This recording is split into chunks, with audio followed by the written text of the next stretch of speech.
مغرب کے اندر پہلی رکعت میں، دوسرا رکوع مغرب کی دوسری رکعت میں، پھر عشاء کی رکعت میں اس سے اگلے والا رکوع، اور اس کی دوسری رکعت میں اس سے اگلا، اور اس طریقے سے فجر میں۔ یہ 6 رکعتیں جو ہیں آپ کی جہرن، 2 مغرب، 2 عشاء اور 2 فجر، ان میں قرآن پورے سرکل میں چلتا رہے۔ آپ کو عربی آتی ہے نہیں آتی اس سے کوئی فرق نہیں پڑتا، آپ کا اسمارٹ فون آپ کے ہاتھ میں ہو اور ترجمے والا قرآن آپ نے اس پہ کھولا ہوا ہو۔ میں نے تو اس کا ثبوت بھی دے دیا بخاری سے کہ ذکوان تابعی حضرت عائشہ کا غلام تھا جو انہیں قیام اللیل رمضان میں کروایا کرتا تھا، وہ حافظ نہیں تھا تو وہ مصحف ہاتھ میں پکڑتا تھا، اما عائشہ اس کے پیچھے رمضان کا قیام کرتی تھی۔ اس کا مطلب ہے سننے میں زیادہ آسانی اور مزہ آتا ہے بجائے خود پڑھنے کے۔ تو یہ حدیث امام بخاری نے ایک چیپٹر کی ہیڈنگ میں لی ہے اور اس کی پوری سند سنن الکبری البیہقی اور مصنف ابن ابی شیبہ میں موجود ہے، بلکہ مصنف ابن ابی شیبہ میں تو یہاں تک ہے کہ انس ابن مالک اور باقی صحابہ کے بارے میں کہ انہوں نے پیچھے قرآن اٹھایا ہوتا تھا، سامنے حافظ کھڑا ہوتا تھا اور وہ سنتے بھی تھے دیکھ کے، اور اگر کہیں غلطی ہوتی تھی تو غلطی کو پکڑتے تھے، اور اٹھانے کا فائدہ یہ ہے کہ کنسنٹریشن آپ کی رہتی ہے۔ انہوں نے کتنا ظلم کیا ہے کہ ہم سے قرآن چھین لیا۔ مغرب، عشاء اور فجر کی نمازیں واللہ اس لیے نہیں تھی کہ آپ نے صرف رکعتیں پوری کرنی ہے، یہ آپ کے اندر فیول ڈالنا تھا کہ جب آپ جہرن قرآن سنیں گے تو آپ کی پروگرامنگ ہوتی رہے گی۔ ہم کیا سنتے ہیں؟ وہی رٹی رٹائی آخری 10 صورتیں یا چند صورتوں کی آخری آیات، سورہ بقرہ کی آخری آیات، سورہ حشر کی آخری آیات، وہی جو مولویوں نے رٹی ہوئی ہیں۔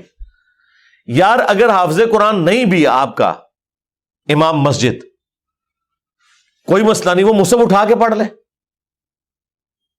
کوئی مسئلہ نہیں، قرآن دیکھ کے تو پڑھنا اس کو آتا ہے نا، قاری ہے، مصحف اٹھا کے پڑھے۔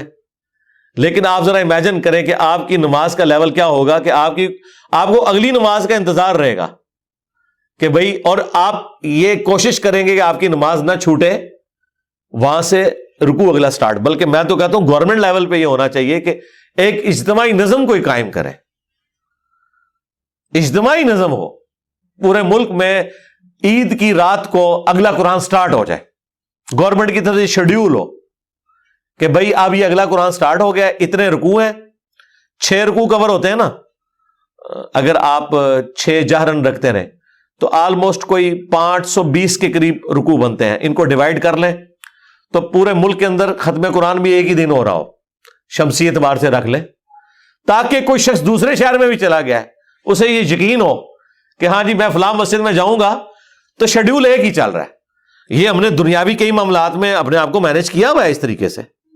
دیکھ لیں KFC آپ امریکہ سے کھائیں، آپ سعودیہ سے کھائیں، آپ جیل میں بیٹھ کے کھائیں، آپ کی آنکھوں میں پٹی بندھی ہوئی ہو، آپ کھا کے بتا دیں گے کہ آپ KFC کا چکن کھا رہے ہیں، اس سے قطع نظر کہ آپ دنیا میں کہاں بیٹھے ہوئے ہیں۔ 66,000 آؤٹ لیٹس ہیں ان کی دنیا میں، یہ بھی پرانا فگر ہے، اب تو پتہ نہیں اس سے زیادہ ہی نہ ہوگی ہوں، ایک ذائقہ دیا نا پوری دنیا کے اندر انہوں نے۔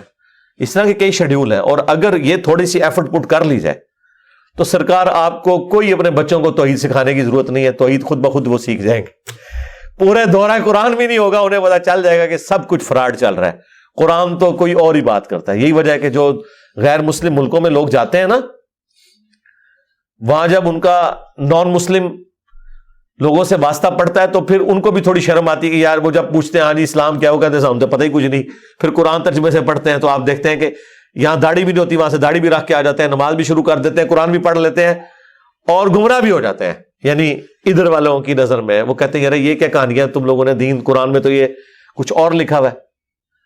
تو اگر یہ شیڈیول گورنمنٹ کر دے، یہ کوئی مشکل کام ہے مجھے بتائیں؟ چلے پردہ رکھنے کے لیے اگر کوئی جعلی حافظ بھی ہے، گورنمنٹ کہہ دے کہ ٹھیک ہے جی مصحف اٹھائیں، مصحف اٹھا کے پڑھیں، پردے کا پردہ رہ جائے گا۔ اگر کسی کو یہی ہے کہ میں تو حافظ بن کے یہاں بھرتی ہوا تھا، ہے کوئی نہیں تھا، کوئی مسئلہ نہیں ہے، مصحف اٹھا کے پڑھیں، پیچھے بھی لوگ ایئر فلائٹ موڈ میں دیکھیں اور ترجمے والا قرآن کھولیں، جب قرات ہو رہی ہوتی ہے اتنا آپ کو ٹائم مل جاتا ہے کہ آپ عربی اور نیچے ترجمہ بھی دیکھ سکتے ہیں۔ ویسے آپ اگر کوشش کریں نا کہ میں 6 رکوع روز کے ایک جگہ بیٹھ کے ترجمے سے پڑھوں، پھر پڑھ بیٹھے تو سی، کوئی نہ کوئی کام آپ کے آڑے آ جائے گا، کوئی نہ کوئی مصروفیت آڑے آ جائے گی۔ اسی لیے اللہ تعالیٰ نے اس کو نماز کا حصہ بنایا ہے۔ یہ لوگ پوچھتے ہیں کہ جی جہرن نمازیں کیوں ہیں، لو سن لو پھر اس واسطے کہ جہرن، کہ قرآن کے ذریعے پروگرامنگ آپ کی ہوتی رہے, آپ قرآن سنتے رہے. اور ابھی تو میں آپ کو یہ بتا ہی نہیں رہا کہ نبی علیہ السلام کی نماز کتنی لمبی ہوتی تھی. فجر کی ایٹ لیسٹ 40 منٹ کی آپ کی فجر کی نماز ہوتی تھی. جی ہاں, میں تو ایک ایک رکوع کی بات کر رہا ہوں, وہاں تو پاؤ یا آدھا پارا پڑھنے کی بات ہے یا پارا پڑھنے کی بات ہے. چلے وہ نہیں ہے, ایک رکوع بھی کسی کی ہدایت کے لیے کافی ہے بھائی. 6 رکوع تو کور ہو گئے نا. 6 رکوع کا مطلب ہے کہ ایک پاؤ سے زیادہ اس کا پارا ہو گیا. ہر 4 دن کے اندر ایک پارا ختم ہو جایا کرے گا, ہر 4 دن کے اندر ایک پارا. تو اس کا مطلب ہے کہ یہ ایک مہینے کے اندر آلموسٹ کتنے پارے ہو جائیں گے جی؟ 7 پارے. اور 4 مہینے کے اندر آلموسٹ آپ کا ایک قرآن مکمل ہو جایا کرے گا. تو 4 مہینے میں اگر قرآن مکمل ہو رہا ہے تو سال میں 3 قرآن تو ویسے ہی ختم ہو جائیں گے, چوتھا تراویح میں ہو جائے گا. 4 قرآن آپ کے. تو سرکار ایک سال نہیں, ایک دفعہ بھی قرآن سے کوئی گو تھرو ہو گیا. اور پھر اللہ نے کیا اس میں مزہ رکھا ہے کہ اتنی موٹی کتاب ہے کہ بوریت بھی نہیں ہوتی. آپ جتنا بھی پڑھ لینا, دوبارہ اس سورت تک پہنچنے کے لیے اتنا وقت گزر چکا ہوتا ہے کہ جب آپ وہ دوبارہ پڑھتے ہیں آپ کو بالکل نئی لگ رہی ہوتی ہے. اگر یہ چھوٹی سی کتاب ہوتی ہے تو 2-4 بار پڑھ کے کوئی بوریت والا معاملہ ہو جاتا. لیکن اللہ تعالیٰ نے یہ چیز بھی رکھی, اتنی موٹی کتاب, اور ایک ایک سورت میں ایسی ملٹی ڈائریکشنل چیزیں رکھ دی ہیں, واقعات علیحدہ سے رکھ دیے, حکمت کی باتیں الگ سے رکھ دی, آخرت کا ذکر علیحدہ سے رکھ دیا, ہر اعتبار سے اس میں ٹیسٹ رکھا. تو یہ قرآن ہماری زندگی میں آ سکتا تھا. اور یہ ویڈیو تو میں نے بہت پہلے ریکارڈ کی ہے کہ قرآن کو اپنی زندگی میں کیسے لایا جائے. میرے نزدیک تو اس کے علاوہ کوئی چارہ نہیں ہے. یاد رکھیں, جو چیز آپ اپنی روٹین میں لانا چاہتے ہیں نا, کہ آپ اسے روزانہ کریں, تو پھر آپ اسے زندگی کی اس چیز کے ساتھ جوڑ دیں جس کے اوپر آپ کی 0 ٹالرنس ہے, تو وہ آپ کی زندگی کا حصہ بن جائے گی. مثلا بڑے لوگ پوچھتے ہیں جی بڑی کوشش کی تھی, 1 مہینے تک واک کرتے رہے فجر کے بعد, بس پھر بعد میں نہیں واک ہو سکی جی, ٹائم ہی نہیں ملتا. تو میں ان کو کہتا ہوں آپ اس کو اپنی روٹین میں جوڑیں. روٹین آپ کی کیا ہے؟ نماز مسجد میں جا کے پڑھتے ہو, ہاں جی, بس موٹر سائیکل نہیں اب لے کے جانا, پیدل جانا ہے مسجد میں. فجر کی نماز کے لیے بھی پیدل جانا ہے. اپنی روٹین میں آپ جانا ہی جانا ہے. اگر مسجد 15 منٹ کی مسافت کے اوپر ہے, چاہتے نہ چاہتے 15 منٹ کی آپ کی واک ہو جائے گی. اور اس کو آپ کو یاد کر کے نہیں کرنا پڑے گا, سوائے اس کے کہ آپ نے جانا ہے تو آپ نے پیدل جانا ہے. یا عشاء کے وقت آپ ٹائم رکھنا چاہتے ہیں تو اپنی واک کا ٹائم وہ رکھ لیں, اور 5 نمازیں پیدل جا کے پڑھیں. تو آپ ذرا کیلکولیٹ کریں, ہر نماز کے ساتھ جانے اور آنے میں آپ کی واک اٹیچ ہو جائے گی, کیونکہ آپ نے روٹین کا حصہ بنا لیا ہے. جو انسان کو اسپیشل کام کرنا پڑتا ہے نا, اس میں انسان کو تردد ہوتا ہے. لیکن جو انسان اپنی روٹین میں شامل کر لیتا ہے, بس یہ قرآن بھی میں کہتا ہوں آپ اپنی روٹین میں شامل کریں. اور اس کو شامل کرنے کا طریقہ یہی ہے کہ فرض نمازوں میں امام مسجد کی منت مارنی پڑے, کوئی مٹھی گرم کرنی پڑتی ہے اس کی, کریں اسے کہ بھائی یار چل کچھ نہیں تو فجر میں تو شروع کر یار, مغرب عشاء میں نہیں کر سکتا. میں آپ کو بتاؤں, ہمارے اسلام آباد میں پنڈی میں ایک مسجد ہے, وہ روٹین کے ساتھ پچھلے کئی سالوں سے ان کی فجر کی نماز میں آلموسٹ 1 پاؤ قرآن کور کرتے ہیں, اور پورا سال ان کا قرآن چلتا رہتا ہے. سب کو پتا ہوتا ہے کل یہاں سے شروع ہونا ہے, لوگ پڑھ کے آتے ہیں گھر سے بھی, ایک وہ اس کا ٹیسٹ فیل کرتے ہیں.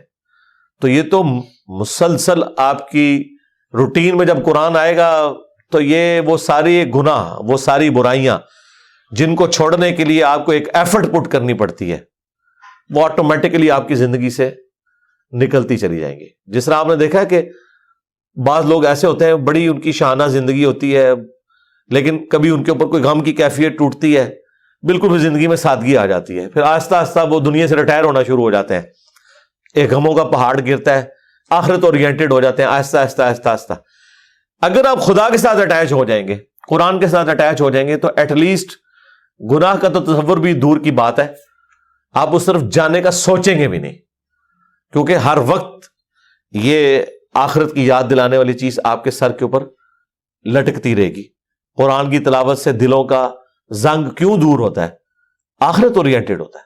تلاوت سے اس لیے کہ آپ جب قرآن کی تعلیمات کو سمجھیں گے, ذرا عربیوں کو تو تلاوت ہی کہنا تھا نا, انہوں نے تو ترجمہ نہیں کرنا تھا نا. اور تلاوت کا ایک معنی فالو کرنا بھی ہوتا ہے, ایک ہوتا ہے قرات کرنا اور ایک ہے اس کے پیچھے پیچھے چلنا. تو یہ ترجمے والا قرآن اسمارٹ فون نے تو زندگی آسان کر دی ہے. میں کہتا ہوں اس سائنس نے ہماری دنیا تو آسان کی ہے, جو ہماری آخرت آسان کرتی ہے.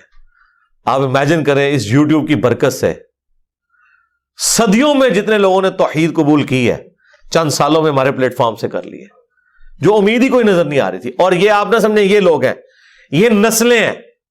ہاں, آپ ان کو ملٹی پلائی کریں تو یہ ساری سائنس کی برکت ہے. آج دین کتنا سیکھنا آسان ہے, اور اس پہ عمل کرنے کے لیے آپ کو موٹیویٹ کرنے کے لیے کتنے والنٹیئر اویلیبل ہیں اگر آپ خدا کے ساتھ کمیٹڈ ہیں. اللہ تعالی ہمیں ہر وقت اپنی یاد میں رہنے کی توفیق دے. اللہ تبارک و تعالی اپنے ذکر پہ ہمیں استقامت دے.